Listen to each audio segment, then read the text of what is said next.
June 25 ವಿಶೇಷವಾಗಿ homework ಇದೆ. ಮಾತೇಶ್ವರಿಯವರ ವಿಶೇಷ ಗುಣ ಮತ್ತೆ ಶಕ್ತಿಯ ಬಗ್ಗೆ. ಇವತ್ತು ಜೂನ್ 1ಕ್ಕೆ ಅಂತರ್ಮುಖತೆಯ ಗುಣ, ಅದರ ಮೂಲಕ ಶಾಂತಿಯ ಶಕ್ತಿಯ ಅನುಭವ.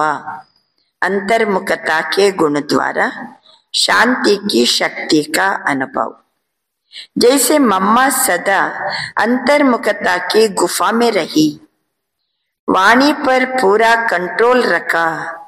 ಮಮ್ಮರವರಿಗೆ ಸದಾ ಕಾಲಕ್ಕೂ ಮಮ್ಮ ಅಂತರ್ಮುಖತೆಯ ಗುಹೆಯ ಒಳಗಡೆ ಇದ್ರು. ಮಾತಿನ ಮೇಲೆ ಪೂರ್ಣ ನಿಯಂತ್ರಣ ಇತ್ತು.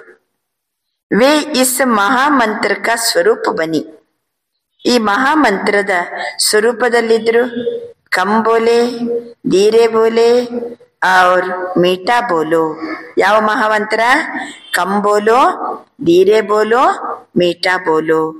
ಈ ಮಹಾಮಂತ್ರದ ಸ್ವರೂಪದಲ್ಲಿದ್ರು ಮಮ್ಮ. इसी मंत्र से उनके पास शांति की शक्ति जमा होती गई. ಅಂದ್ರೆ ಮಮ್ಮರವರು ಒಂದನೇದಾಗಿ ಅಂತರ್ಮುಖತೆಯ ಗುಹೆಯಲ್ಲಿದ್ರು. ಮಾತಿನ ಮೇಲೆ ಪೂರ್ಣ ನಿಯಂತ್ರಣ ಇತ್ತು. ನಮ್ಮ ಮಹಾಮಂತ್ರ ಏನಿದೆ, ಕಡಿಮೆ ಮಾತನಾಡಿ, ನಿಧಾನವಾಗಿ ಮಾತನಾಡಿ, ಮಧುರವಾಗಿ ಮಾತನಾಡಿ. ಈ ಮಹಾಮಂತ್ರ ಮಮ್ಮನ ಹತ್ತಿರ ಶಾಂತಿಯ ಶಕ್ತಿ ಜಮಾಗ್ತಾ ಹೋಯ್ತು. ಮಾತು ಯಾವಾಗ ಕಡಿಮೆ ಮೆಲ್ಲಗೆ ಮಧುರ ಆಗ್ತದೋ ಆವಾಗ ಶಾಂತಿಯ ಶಕ್ತಿ ಮಮ್ಮನ ಹತ್ರ ಜಮಾಗ್ತಾ ಹೋಯ್ತು. ಆ ಕಾರಣದಿಂದ ಅನೇಕ ಪ್ರಕಾರಕ್ಕೆ ವಿಘ್ನೋಂಕೋ ಸಹಜ ಪಾರ್ ಕರ್ ಲಿಯಾ. ಅನೇಕ ಪ್ರಕಾರದ ವಿಘ್ನವನ್ನ ಸಹಜವಾಗಿ ಮಮ್ಮ ಪಾರ್ ಮಾಡಿದ್ರು. ಐಸೆ ಹಮ್ ಸಭಿ ಇಸ್ಕಾ ವಿಶೇಷ ಅಭ್ಯಾಸ ಕರೆ. ನಾವು ಸಹ ಇದರ ವಿಶೇಷವಾದಂತಹ ಅಭ್ಯಾಸ ಮಾಡೋಣ. ಯೋಗ ಅಭ್ಯಾಸ.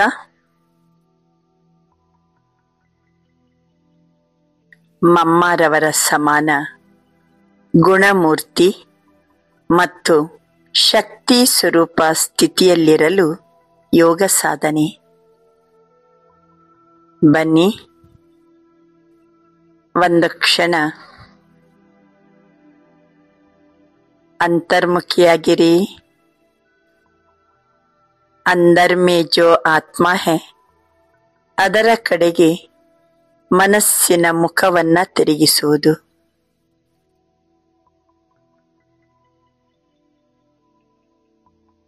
ಭ್ರುಕುಟಿಯ ನಡುವೆ, ಅಂದರೆ ಭ್ರುಕುಟಿ ಎನ್ನುವ ಗುಹೆಯ ಒಳಗಡೆ ಆತ್ಮಚ್ಯುತಿ ತಪಸ್ವಿ ಮೂರ್ತಿ.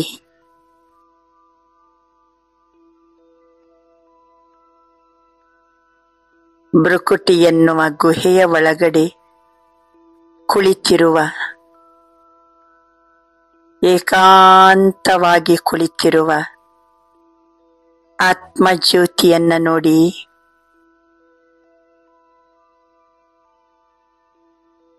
ದೇಹದಿಂದ ಅತೀತನಾಗಿದ್ದೇನೆ.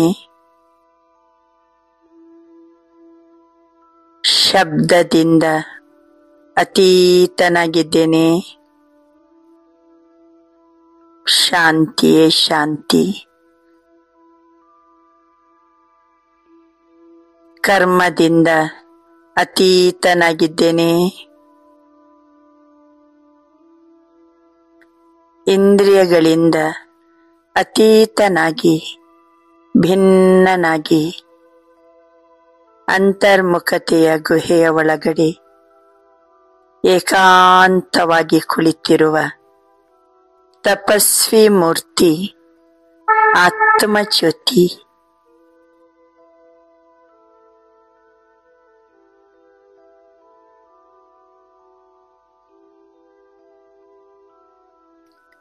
ಆತ್ಮಜ್ಯೋತಿ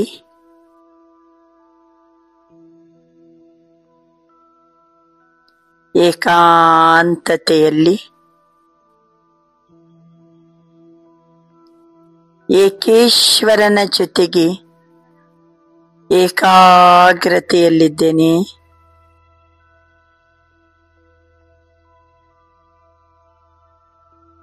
ಶಾಂತಿಯ ಸಾಗರನ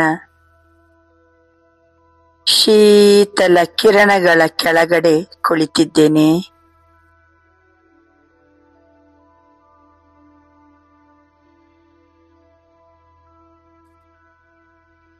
ಆತ್ಮ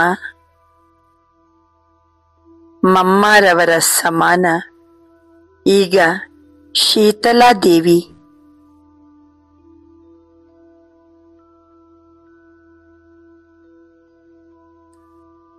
ಆತ್ಮ ಜ್ಯೋತಿ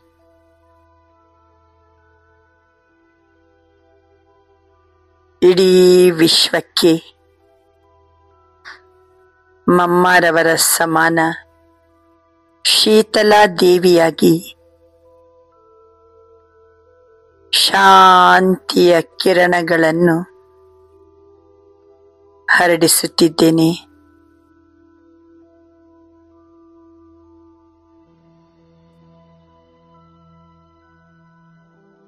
ಅಂತರ್ಮುಖತೆಯ ಗುಹೆಯಲ್ಲಿ ಕುಳಿತು ಶಾಂತಿಯ ಶಕ್ತಿಯ ಅನುಭವದಲ್ಲಿ ಇಡೀ ವಿಶ್ವಕ್ಕೆ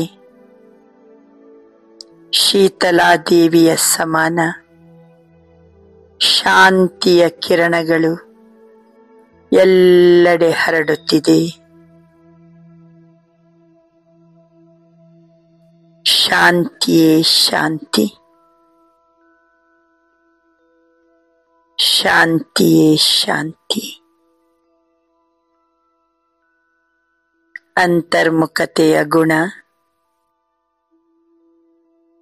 ಜೊತೆಗೆ ಶಾಂತಿಯ ಶಕ್ತಿ.